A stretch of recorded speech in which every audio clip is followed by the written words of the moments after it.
Welcome to the Entrepreneur Podcast, where your dream restaurant remains a dream. But hey, let's at least talk about it. For today's episode, we've got someone who loves a bit of sports tech. He enjoys his privilege as being a United Airlines, whatever member it is, IO at this point. But just beware if you're wandering the streets of Paris when you're with him, because he has a knack of basically screaming ni hao to everyone on there, right? It's Dhruv Seshadri, everybody. Welcome, Dhruv, to the Entrepreneur Podcast. I'm glad that we could have you on here. Spoiler alert: this is the third time we're recording this, but hopefully third time's the charm. Welcome on here. I'm glad that we could finally record this yet again. And before we get to talking about your dream restaurant, why don't you tell us a bit about yourself? Give us a small intro to your life.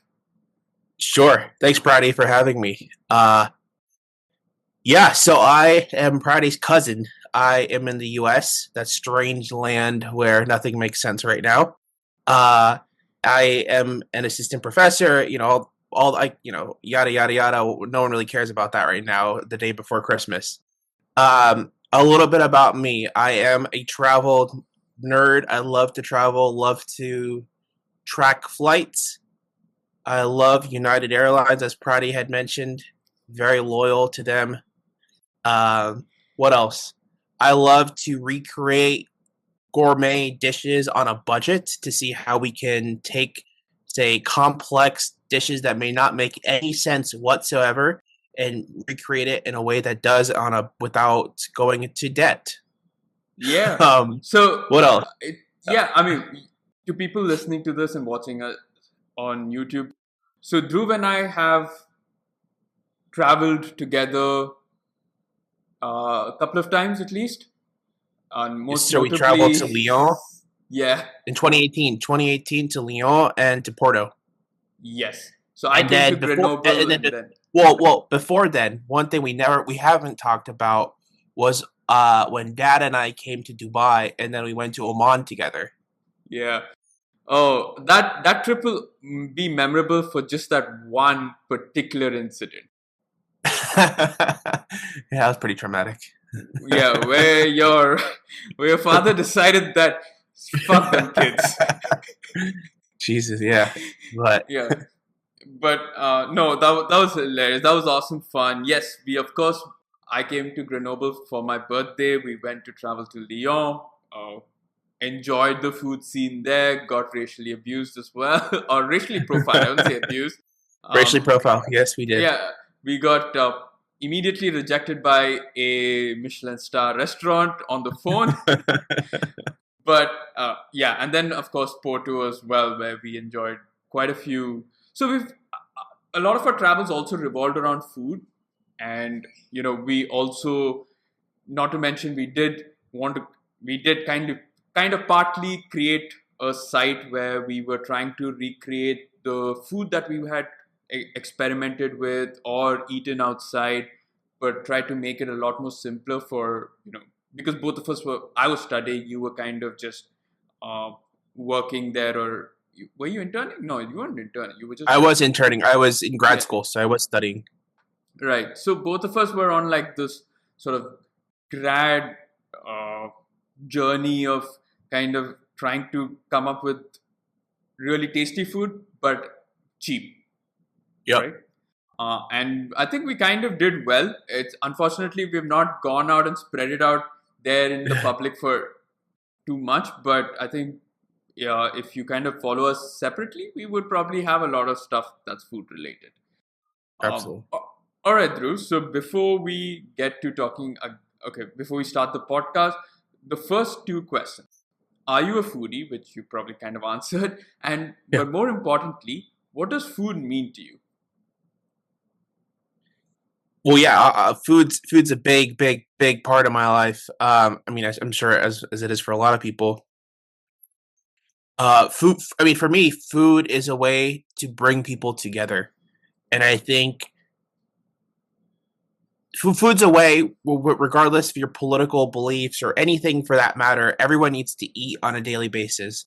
And food's the easiest way to have some level of cultural diffusion, cultural understanding, and for respect. And I think, my philosophical answer with the world today is that's the easiest way to build bridges rather than to create divide, right? So I think food's the easiest way because everybody needs to eat. Everybody, unless you're anorexic or weird, doesn't like food, right? Yeah. So, so food for me is a way to do that, and specifically for me, food is a way. Cooking a good meal is a way to pause and kind of take that time away from like the mundane nature or the hectic nature of life, and just kind of get back to doing enjoying the small things. Yeah. So, but talking about culture, right? Like, because when I was studying at Warwick, and we had people from different parts of the world in the group and in the same class, and when we got together, it was kind of like each one brought something that was different or something that was from their culture. So I would make something that's a little more South Indian. Someone would bring something like quintessentially British. Somebody brought, like, we had a few South American friends would bring some of their local stuff that they've made. Yeah. So you're right. Like, I think that's one thing where, cultures basically collided, and we just bonded over how, like, food was. Like, that was the first time I had arepas, and I was like, shit, this is so good. Yeah. Right?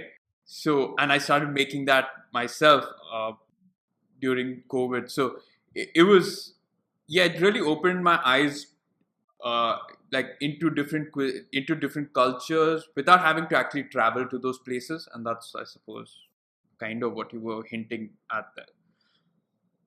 Absolutely. Perfect. Awesome. I didn't expect anything else from you. I think that was a very Dhruv-like answer. Now, thank you.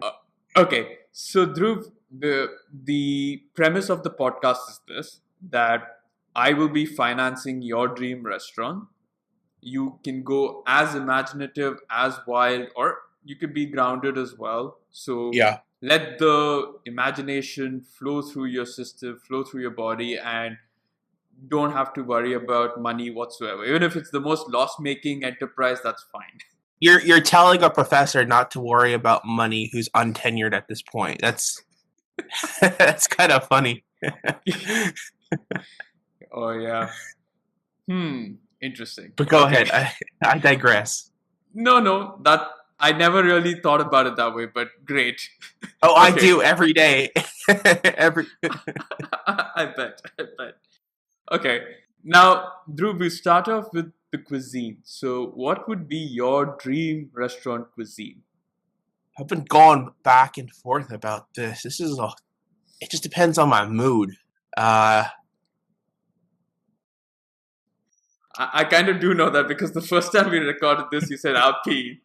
And the second time you recorded this, you said something very Central Asian. So I'm can't wait to see what the third one's going to be like. The first thing that comes to my mind right now at this moment in time is a mac and cheese bar, a mac and cheese restaurant. Okay. Wow. So I say that because it's like 30 degrees here in Bethlehem as we speak. We just had a major snowstorm a couple days ago. But I would want this to be like located, say, okay, I got this. The place it's going to be located is on 100 Feet Road in Indranagar, right next to where all the bars are. It'll be like specifically mac and cheese. All right. Okay. You'll have different variants of mac and cheese. You'll have like mac and cheese bites, which are like mac and cheese stuffed in like a pastry, deep fried. You'll have different types of like mushroom mac and cheese, chicken tikka mac and cheese, like the different types, right? And you'll basically have like maybe like 10 different types of mac and cheeses from different parts of the world. What those are, all 10, I can't tell you right now. But like, it'll be focused specifically on that. Low cost, high throughput, really good food, get people in and out, and kind of have that feel good moment where it hits you in the soul. So in America, we call that soul food. Yeah. Honestly, if you are talking about that particular location, after a few drinks, all I want is some really good mac and cheese, right? Yeah. And yeah, honestly, very, very hard to find good mac and cheese here. Like, I can't. You ask me where's the best mac and cheese that you've had? Put a gun to my head, I cannot tell you. You probably have to shoot.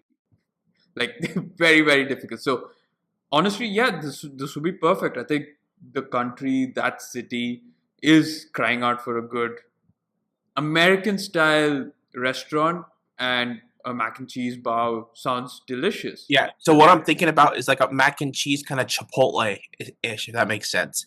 So like you come in, right? Just have a vat of boiled macaroni, and you have like different things that you can customize, right? You have like tikka sauce, you have say fondue sauce, you have Alfredo, and you know Okay, okay. We get that in the menu. Okay, perfect. So I got the cuisine, and we yeah, kind of also hinted at the location. Why 100 feet back, like Bangalore? Why Indranagar? Is it just because because of the liveliness, or? it's because of the liveliness, the young crowd, the international crowd. You can the Americans can be like, oh, that's home food. Indians can be like, after having multiple kingfishers before having to go back to mommy and daddy, can go eat some macaroni and cheese. It's like it caters to all of them, right?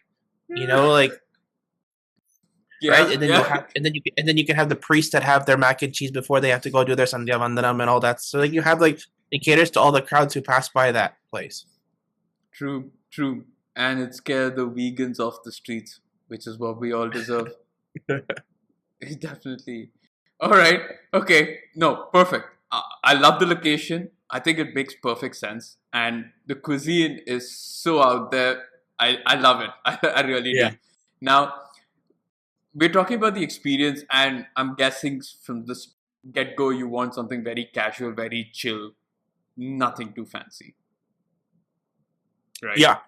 I think for me, food is a way to bring people together. So I want tables where people can come and stand next to a stranger and talk. It forces them to have conversations, and it can be a quick grab and go, or you can come and sit and do that. But it's not going to be something where, you order and you sit for extended periods of time. I think just because Indranagar is not that type of place where you sit down for hours on end. I mean, I know there probably are some places that you can do You that. could, but yeah, I think if you're going there, you could do bar hopping, so you don't want to spend Yeah. too much time So in you could one like place. start your night there, you end your night there, or use it as a middle ground, as a break, right? And it's, or even if you're at work, because Bangalore is a very high paced city, right? You come in, you get your food in like a little Chinese kind of box or like a little takeaway, and then you can I love, like, like, easy through Swiggy, right? So it's like it's efficient. yeah, I love that you go into work, you've got like a Chinese takeaway box, and someone's like, "Ooh, what you got there? Like mushu pork, something like that." Open it and like mac and cheese. Like, what the fuck? Okay, no, I love that. But talk me through the design. So, is this something like a Chipotle style bar, like uh, what would you call it? A fast food joint, or like a Subway, where it's kind of like you have like these benches and places where people can sit down and eat, but otherwise it's more like come in, get out, move quickly. Yeah, it's a very much like a Subway, Chipotle type of thing where you can sit down and eat if you want, or you can grab and go if you choose to do. Right? So you come in, you have maybe 4 or 5 different sauces that are made. Then you have say different toppings. So you can have some veggies, you have some meat or some veggie meat. You can have different have different things that are there. And you come in, serve it. It's kind of like a conveyor belt. Yeah. Okay. I think also, you're talking about how you chose mac and cheese because it's quite cold outside and you had a snowstorm. Yeah. Bangalore weather would be perfect for mac and cheese, right? Because it Yeah. does get cold, especially the winters, does get a little bit nippy. Even Yeah. if it's not the summers, the weather's pleasant enough that even you could sit out and just have that mac and cheese, right? Sit on a Yeah. on a ledge somewhere and just eat it. Like if you were to have mac and cheese here in Mumbai, you'd be sweating your ass off, and that's not the kind of weather you want to have mac and Well, and cheese. plus cheese in hot weather is going to lead to stomach problems. Yeah, we all have that enough, plenty. Yeah. Though technically, Yeah. we Indians here have built our immunity to such a high extent that I don't think that's going to cause any sort of harm. No, okay, fine. I totally get it. Now let's talk about the menu, right? So I come into your to the mac and cheese bar. The first thing I want to get is drinks. So what would you advise that I get? Yeah. So in this case, it's going to be a dry restaurant, no alcohol, right? Because you don't necessarily need alcohol at a place like this. So it'd have like a refreshing kind of lemonade, different types of lemonade, like a passion fruit lemonade, maybe a guava lemonade, mango lemonade, So you'll kind of have that, and it just your fountain drinks, and nothing fancy. Fair. I didn't expect you to come up with cocktails and mocktails right now. I think that, like I said, right, given where you are right now, I think people are either coming in after having enough drinks, or they're like, first round's done, let's eat some mac and cheese and then go for second rounds. So no one's coming there to have a drink. If anything, there'll be like a little espresso kind of coffee station where they could just get an espresso or something to go, like nothing crazy. But yeah, the drinks are just kind of the complement to the meal. Fair. Okay. Now before we get to the next section, I want to ask you: are you someone who prefers starters or someone who prefers a main course? It depends what dish. It depends on the day, and it depends on the type of restaurant. Okay. If it's like a place like this, I would want to jump to the main course. Yeah, it really depends on the type of restaurant. Okay. But typically, it depends. It depends. But you said type of day or the time of day. So what would that be? Is it the mood, or is it just like lunch I'd prefer main course, or dinner I'd prefer starters, or is that like, because we've had people who've said that as well. Yeah, I don't have a specific type of day that I correlate to like what I need. I think it's just like, for example, if I'm having like Indian food at a restaurant, like then having some chaat or something before the main meal would be nice. If it's like Italian food, then maybe a salad or some bread before the meal would be really nice. So that's pretty much how I would say it. Okay, fair. All right. Okay. Now, talking about starters and main courses, we first move to starters. So in this, given that the main focus is on the mac and cheese, are there any starters and small bites that you could get as starters or appetizers? Are there any small bites that you could get, or is it just like no? You could do mac and cheese bites. As the different. That could be one option. You can. So what are mac and cheese bites? Because like you're talking to someone who doesn't have a lot of mac and cheese. I'm a novice when it comes to mac and cheese and like soul. Sure. So talk me through what a mac and cheese bite is. It's basically mac and cheese. It's basically, you kind of form like a laddu type of thing, right? In terms of like the texture, in terms of a ball, right? And then it's coated in like flour, breadcrumbs, etc. Egg wash, all that. And then it's kind of like a donut hole, but with macaroni and cheese, and you deep fry it. Okay, so it's like an arancini, but with mac and cheese inside. I have no idea what that is, but it's basically like a donut hole. So arancini is like this Italian. It's like risotto, but inside like a ball. So it's like a fried risotto ball in a way. Sure. Or for the everyday American, like a stuffed donut hole. Yeah. Okay. Fair. Okay. So stuffed donut. Yeah. Those small ones that you get, right? Yeah. Okay. So that's a starter. Any other starters that you normally would get? I would definitely do mozzarella sticks. And then jalapeno poppers.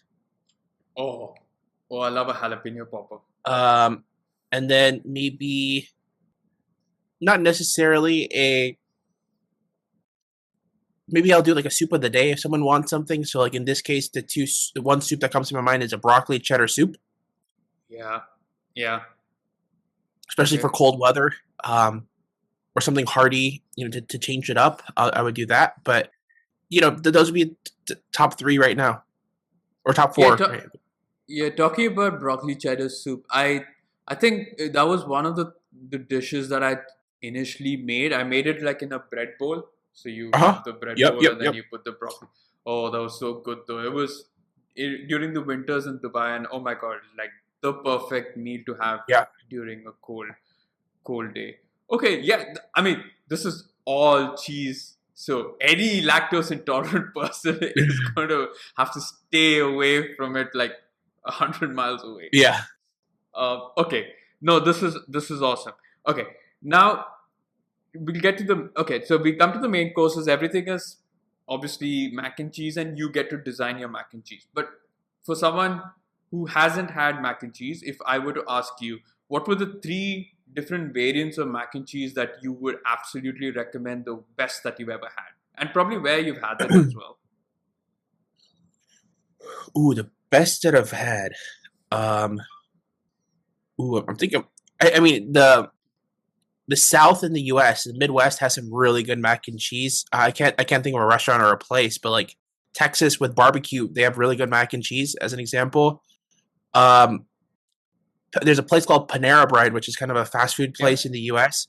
Um, they have really good mac and cheese as well. Okay. Um, and yeah, those would be the few places that immediately come to my mind. Huh. Okay. But okay. So good to know where to get the best mac and cheese. But what Yeah. are the variants of mac and cheese that you would kind of recommend? Because you were talking about like you could add different stuff. So what type of mac and cheeses have you had, and which have been the best combinations? Yeah, so like Panera, for example, just is pretty simple. Just cheddar mac and cheese with cheddar cheese, heavy with milk, etc. So like that's a pretty simple one. Another thing you can do is kind of a white cheddar or Alfredo kind of mac and cheese with mushrooms. That's kind of taking it up a notch. Or I've had Indian mac and cheese before, which is kind of like a tikka masala sauce with macaroni, and you add paneer and different things to that. So those would be kind of like the three types of Where have sauces you I would. had that?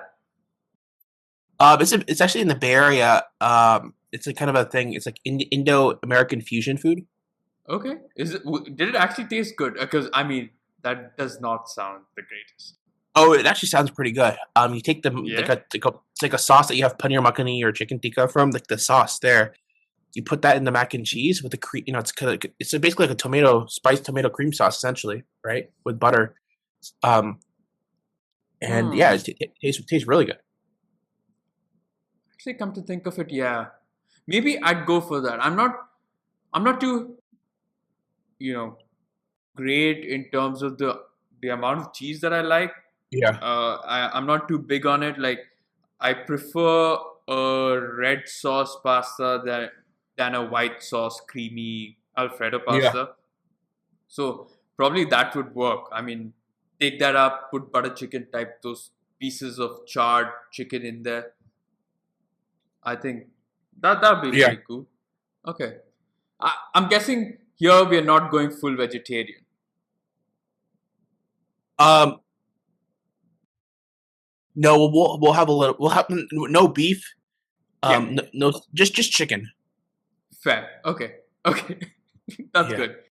I think you made the right call with no beef. Even though Bangalore is a little more lenient when it comes to the red meat, but yeah, but you yeah. don't really add beef to mac and cheese. Like if anything, you can add chicken. Like buffalo Really? chicken mac and cheese is a big thing. You could you have like a chili beef chili thing on mac and cheese? I haven't seen it, or maybe Okay. maybe in some part, but like yeah, Huh. Yeah. Maybe one to try out. Okay. Perfect. Now we get to my favorite part of the menu, and that is dessert. I love my desserts. I know you do too, to an extent, from yes, whatever we've been together and been out and eaten out. So yeah, what would the desserts be at the mac and cheese bar? So in this place, I don't necessarily don't think I would have desserts because you just want like if you go to a Subway or like Subway, their desserts are like a chocolate chip cookie or a cookie, right? Chipotle doesn't really have desserts, right? Okay. Chipotle just focuses on one thing, right? They just focus on getting the burrito, quesadilla, etc. Right? In similar vein, what I will do is instead of desserts though, is I can customize it. So if people wanted a mac and cheese pizza, they can Okay. customize it. So like you have mac and cheeses, and you can have different. You can like have specialties that you can customize it. So a mac and cheese like on a grilled cheese, for example, would be something that we could do, So, or a mac and cheese okay. pizza. So like those would be custom orders for people who have more time, right? See, yeah, so okay, so that sounds more like a founder's creation segment. Why wouldn't you have a dessert? There's obviously it's American. There's got to be some dessert at least one. I Well, think if it's well, does Chipotle not even have like a churros? It's Mexican. no, Really? yeah. I mean, fucking Subway has chocolate chip cookie. I'd But take that but also. look at what they do well, right? When you go to Chipotle, you go there knowing that your burrito bowl or burrito is going to be really really good. You go to Subway, you're going there for the sandwich specifically, right? But You their go cookie is to delicious. Their no, it's cookie delicious. is It's delicious, but you don't. Most people don't go to Subway to order a cookie, right? It's like, what's your brand value? What you're going to be known for, right? Instead of doing yeah. five things mediocre, do one thing really well that you're known for that people are going to come to you for, and and then kind of go from there. Yeah. Yeah. Why is there no dessert? I know you like a dessert. That's what's irking me a bit that there is no dessert. Well, I know the concept of liking it. it, liking something and having and creating a business are two different things, right? Like you're trying to create a sustainable business model, and It doesn't have to be sustainable. That's the whole point of this podcast. well, I'm trying to make it practical. I'm an I, academic. I understand that, but if there was a dessert, if at all there was a dessert, what dessert would it be? Maybe like a brownie. Yeah, okay, fair. Let's move on now. Okay, we've got your founder's creation, which makes sense. Which is that if I just don't want mac and cheese, I can have mac and cheese in different forms. Mac and cheese pizza sounds bizarre. I don't. I can never picture someone coming in and ordering a mac and cheese pizza. Like that's It's a carb very over American thing. carbs. It's a very Midwest thing. Really? No, wait. It's true. It happens. Yeah, I've had it before. How does it work? Like how? So you have a pizza with your base, and then you put mac and cheese on it, and you bake it. Is this like putting ravioli on pizza? Which But is instead great. of It no, works it really. was great. It was great. I will tell you, I was so surprised when we had it in Grenoble. Yeah, It was so surprising. I thought it was just going to be this massive mess, but but it it's like worked. small raviolis. It's not like it's layered. It doesn't make it soggy, right? So mac and Yeah, cheese, you just put a little bit, right? And it works great. interesting. Okay. It's like how you have a chicken bacon ranch pizza, or you have a paneer on pizza, right? Same concept. Yeah, but I mean that's protein on pizza, which I can get, but this is like pasta on pizza, which is yeah okay. I mean I've had the It's ravioli different. one, which It's yeah it different. is it is Once you try it out, yeah. once you try it out, people you'll like it. Sure. I mean, see, this is about the founder's creation where you have veto power over the chef. So obviously, this comes Yeah, in. This is going to be there.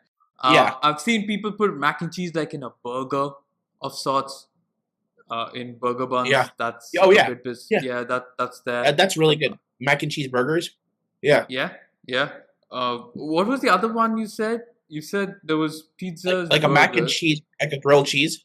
Yeah, a grilled cheese. That's awesome. I think that would work a lot. Yeah, again, that this is carb loaded. I mean, I'm not one for carbs, proteins, fats, all of that shit, but this is carbs, carbs and fat. This is the true Midwestern experience. Yeah. Fair. Okay. Yeah. Now we move on to your dream chef and your dream guest. So, who would be your dream chef cooking this array of mac and cheese delight? And who's that one person who you'd want, one, two, how many ever people you want to come visit the mac and cheese bar?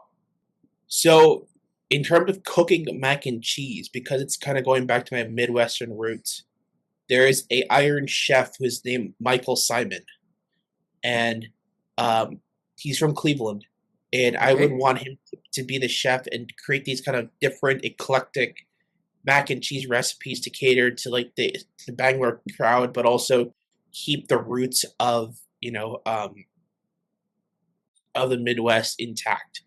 The best example I have for this is like the restaurant California Burrito that's in Bangalore. Yeah. Okay. It started off with a guy who was studying abroad in India, who was doing his college at the University of Virginia, and his host family in Rajasthan had never tried Mexican food before. And when he was leaving India, he had like a really positive experience in India. He wanted to cook them a meal as a show of gratitude and thank you. So he cooked them Mexican food, and they loved it. And he realized like this Mexican food is very similar to Indian food, but hasn't been integrated into the market. So then he came back and started California Burrito in Bangalore, and basically turned a $250,000 investment into a $23 million business so far. And so like that's where you have that cultural kind of shift, and you can tailor the burritos and stuff to Indian flavors, but also keep the roots of like what makes it your why of what you want, why you wanted to start things. Fair. Okay, I mean, Michael Simon is a name I have not heard for ages. And I had to look him up because it sounded very familiar. And when I looked at him, I was like, shit, this is a throwback and a half. So I'm glad that we've got that. I mean, I'm glad that it's not the most recognizable chefs there. And great to have him cook all of this. No, it's interesting. I think you're right. I think Mexican food, there is a dearth of Mexican food in a lot of places, in a lot of cities, in a lot of this thing. And what you get, I mean, there is like a California burrito style. There are these small joints that you would do this, which are all right. But I think, I'm a huge fan of Latin American and Central American food. And I think there's so much you could do with it, which I kind of feel like is not done well or is missing in a lot of these places. So it's interesting to have this. This is not Latin American, but have at least now soul food come in. That I definitely think you've hit the right market. Yeah. Okay. Dream guest of who you really want to have it come visit. In a place like that, the first person that comes to my mind is Anthony Bourdain. Yeah. He'll order this funky Indian mac and cheese variant or ask for something unique, and just sit on like a bar stool outside watching the streets and auto rickshaws with like, the place can be BYOB, right? And people could come in and he'll just sit there and enjoy the mac and cheese and just chill after like a long day. Yeah, I love the fact that, like I said, this is the third time we've done this podcast with you. Unfortunately, people will not hear the first two. Maybe at some point I could release that, but this is the third time we've released it. And Anthony Bourdain is the only constant in each of these episodes. Right? That's the only one thing that's not changed. And then I love it. I can totally picture him sitting outside. He's got a napkin tucked inside here. He most definitely. No, he won't have a napkin. I assure you, he won't. Why? It's not. He'll have his shirt unbuttoned. And then he'll just be sitting there, a little bare chested, and he'll just be sitting there with his sleeves rolled up on a little plastic stool with a plastic fork, just eating with a pack of cigarettes next to him and a cold beer. I was all with you in terms of the stool and everything. I would still think he'd have something. It could be like a tissue paper also, but I feel like it looks like he'll have something there. Yeah. Not the fine dining style of like sitting there, but just so that he's sat outside on the street watching people enter bars, watching people Yeah. come out of bars, looking at all the drama that's unfolding in Indiranagar, right? But enjoying his mac and cheese in whichever shape and form he's having it in. So, Exactly. yeah, totally love it. Now we come to the, I suppose, the last bit of your restaurant, and that is the name of your restaurant. So, what would you call it? Soulland. Soulland. Okay. Okay. Yeah. Fair, I guess. I think that, yeah, it's the land of soul. So, food. Yeah. Yeah, Soulland. Uh, Interesting. Would that be, because soul ends with an L and land starts with an L, are we sharing the L or are we having a double L there? Double L, sir. Double L. Okay. So any Spanish person comes there and says Soyand. There won't be a Spanish person coming. I can guarantee. Okay. How about an Asian person coming and saying Sorand? That's a conversation if offline. Man. Oh, for someone yeah, let's keep it at that. Okay, perfect. So Soulland. Now, before we get to the last two sections of this podcast, let me do a quick recap of your dream restaurant. So, Yeah. your dream restaurant is a mac and cheese bar, right? Located Correct. on 100 Feet Road, Indiranagar, Bangalore, India. It's going to be a chill vibe, replicating the Chipotle Subway vibe, where you can either come and sit on the booths, enjoy with a stranger, or enjoy with your friends, or you can take your food to go if you're working, or you can take it out, sit down outside on the streets, eat it, and then head out. Either you're going to a bar or you're going back to mom and dad, right? Yeah. To after a very drunk night out. Now, what is it that you're gonna get in this bar? Well, for drinks, you can get something refreshing. Obviously, if you're a sober person, like the two of us are right now, you can come in and have something refreshing, like a lemonade or passion fruit lemonade, whatever other. I'm sure there'll be so many grapefruits, Yeah. so many different ones. But if you've had a night out already and you want to kind of slightly sober up before you have your mac and cheese, there's an espresso bar on the side, so you can come, take a shot of espresso, get back to normal, and then eat. What are you going to get for starters? Well, you can get mozzarella sticks, you can get jalapeno poppers. Please do not say jalapeno. And then you could get your mac and cheese bites, right? So everything fried. So Yeah. definitely the best hangover cure, fried food. You then move on to your main courses, where, like in the Subway, you get to choose how you want your mac and cheese to be. You could have it plain vanilla mac and cheese, or you could soup it up with a bit of chicken, a bit of chicken tikka masala. You could have a little bit of paneer. You name it, we probably got it there. Or if you want to be a little more adventurous, we could do the founder's creation, where you could have a mac and cheese pizza, a mac and cheese burger, a mac and cheese grilled cheese sandwich.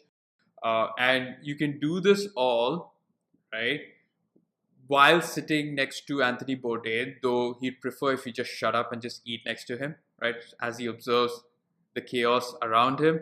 And all of this food is going to be cooked by Iron Chef Michael Simon from Cleveland. Correct. And you can do this all at Soulland. So, Dhruv, does this sound finally like your dream restaurant? It does. It does. Okay. Does this sound like the place that you really wanted to be and the place that you'd want to see yourself in? Yes. Okay, perfect. I think of all the restaurants that we've been to, I think this sounds exactly like you. In terms of, this is exactly what I'd expect you to have. Sure. I think this, coupled with, I think the second one where you talking about history and stuff like that, that's where I would kind of see you be. Like, Sure. that's the kind of restaurant I'd see you set up at one point in time. All right. So that's the recap done. Now we get to the last two sections of this podcast. And the first section of this podcast is your most controversial food opinion. Strawberries and ketchup. Yeah, I know this. This is the third time I've heard this, and I even as I was introducing this topic, I knew what was coming, and I was like, oh, not again. Why? I said, how? Why? And have you It tried? was on I a know. plate. Yeah. It was on a plate one day, and I had it. I mean, it's not like I put the ketchup on the strawberries. It was right next to each other, and I was like, "Oh, this is a interesting combo. It's not bad." And well, ketchup is essentially a fruit puree because tomatoes are fruits, and so it has a little tang to it with the sweet. So it's like a katamita type of flavor, and so it's good. Yeah. Okay. So yeah, I mean strawberries. Have you tried it after that point? Yeah. Yeah. Yeah, yeah. You know what ketchup would do great with that strawberry? Or what ketchup you should be dipping that strawberry into? What? The best ketchup in the world. Oh, yeah. That place is out of business, dude. Yeah, I know, you told me. That's so sad. So I was so sad, so sad. Like Oh my how? god. With that ketchup. So it's a hamburger place that we went to in Grenoble. It's a burger place. Obviously, I had the hamburger. Dhruv had the veggie burger. But the one thing that stood out in that entire place was the ketchup. It was just something about it. It felt very organic. It felt Yeah. very homemade. It felt like the true ketchup. It's not like it didn't feel processed in any shape or form. So yeah. Oh, that was the first time I didn't mind dunking my burger into that ketchup and finishing it all off. So, but with strawberries, I'm a little apprehensive. Though to be fair, like I mentioned earlier, so there's this kind of dish that I created when I was a kid, which was it's a salted cracker. So there's a brand called Monaco here, Yep. though they say Monaco, but whatever. And essentially, I put a dollop of green chutney, a tiny squeeze of ketchup. So you've got, and then I add a little bit of grated cheese or a Yeah. small block of cheddar cheese or mozzarella cheese, and then on top I add a half a green grape. Right. Okay. So I mean, you could say green grape isn't too far away from strawberry as a fruit. You're combining still fruits with something very savory, and you're right. Maybe that does work. But oh my god, like you get, I don't know if it's called umami, but you really get all the flavors. So you've got the saltiness from the crackers and the crunch. You've got the spiciness from the green chutney. You've got the slight sweetness from the tomato ketchup, right? Yeah. You've got again the saltiness and the creaminess from the cheese, and then you've got the sweetness from the grape at the end. Oh my god, and fortunately it's not a dish that only I've tried, so and I'm saying that's good. I've given it to other people and it seems to work as a combination, so want to kind of try out and see how that works. uh, yeah, so one obviously to look at now. Let's get to the last, but I'm still not over the fact that you mix strawberry with ketchup. Like honestly, like it's so bizarre. um, and I'm tempted to try it at some point in time. So let me try and see. Sure. On maybe one of those drunk nights in Indranagar, I will ask for a strawberry and ketchup. All right. Now, the last section of this podcast, which is your guilty pleasure food. That's hard to answer, but for me, I can always go for a really good tater tots. Ooh, okay. Or truffle fries. Okay. So we'll first get to tater tots. So why don't you explain what a tater tot is? Because it's not the most available. Yeah, a tater tot is basically a potato, aloo, and it's basically put into like a small cylindrical shape, like a little cylinder, kind of like a very small ice cube type of thing, and you basically fry it, and it's typically like used for like little kids have it, potatoes with their meals for lunches, but now everyone has it, and you eat it with burgers, or you can eat it as a standalone. And it's nice and crispy on the outside, soft and chewy in the inside and it's delicious. So it's like a potato cutlet, like a small potato croquette or cutlet. It's very small. It's like literally this big, Okay. So it's not big. It's not big at all. It's not a cutlet is circular like a patty. Yeah. This is not. This is like a little like an ice cube. It's like what's like a half an ice cube. So no wonder then people are like munching on it for days, because they're like so small that you could just like pop in. Yeah, exactly. As many as you want to. What's the most number of tater tots that you've had in one go? Oh, I don't know. I haven't counted. I've lost count after a while. I mean, they're good. After the first 100, they're all the same. Yeah. Okay, so that's the first. Now, truffle fries. So for some, truffle fries are a delicacy. For some, they feel like the truffle overpowers the essence of a fry, like a French fry. Yeah. What about the truffle fries is something that you love? Just the Parmesan truffle and potato combo with like a ranch dressing is unbelievably delicious. Fair. I know you love your truffle because when we went to Lyon, Le Hall, you had really good truffle pasta. Yeah. While I was trying to sneak my hamon and shrimp escargots. Yeah. And you were munching on some really nice. That was actually quite good. That seemed very, very delicious. So I know you love your truffles. I like a truffle fry once in a while. I like my chili fries a lot more, but truffle fries are great. Yeah. But I need to have them in moderation. Sure. Like after a while, I can then feel the Parmesan and truffle get to me. So a small handful, perfect. Anything more than that, I feel like this is not healthy. This is truly guilty. So all right. I think those are two really interesting guilty pleasure foods. Not many people would have that. I think tater tots are predominantly American. So I haven't had too many of them on here. So we will definitely get to that at some point. But Parmesan fries is an interesting. So all right, I think we get it. But overall, I think this was probably, all of them were pretty grounded. The ones that obviously we've recorded before, but I think this sounds quintessentially American. This sounds something that, honestly, if it does come true through you or through someone else, I think it could honestly work. I think this could be the next California burrito or whatever you want to call it, right? The next big chain thing. Because I do really think that